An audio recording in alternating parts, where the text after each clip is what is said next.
Dan kalau kita boleh tengok macam tak pernah tukar. Blender. Teruk sangat ni.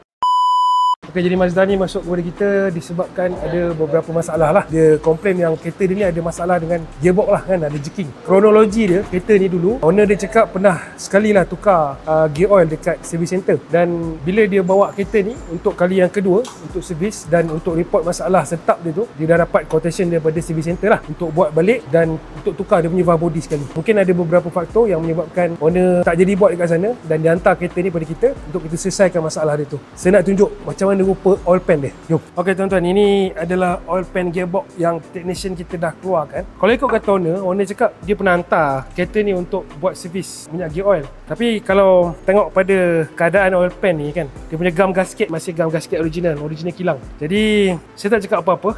Tuan-tuan fikir sendiri. Dan kalau kita tengok kat dalam ni tuan-tuan, ini adalah magnet yang memang ada dalam pan ni lah. Magnet ni dia punya function untuk memerangkap abuk-abuk besi ataupun segala-gala benda yang bendasing yang ada dalam gearbox ni lah. Dan kalau kita boleh tengok macam tak pernah tukar. Blender. Teruk sangat ni. Mileage kenderaan ni kalau ikutkan sekarang dah 170,000. Dan technician kita cakap ini adalah kali pertama kereta ni tukar filter. Rupa minyak gear oil yang kita keluarkan daripada Mazda ni lah.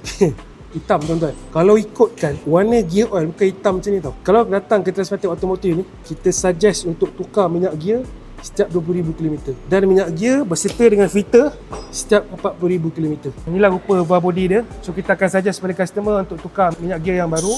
Kita akan tukar filter yang baru. Kita akan masukkan treatment dan juga kita akan reset balik gearbox ni. Okey tuan-tuan, kalau tuan-tuan ada masalah kereta yang pelik-pelik macam ni, gearbox sentak, susah nak masuk termenung ataupun just nak datang check up, nak datang repair, nak servis, nak diagnose, tuan-tuan boleh datang ke Transmatic Automotive Section 15 Shah Alam ni. Kita buka hari-hari kecuali hari Jumaat sebab hari Jumaat kita cuti. Dan kalau ada sebarang masalah ataupun pertanyaan, boleh klik link di bio.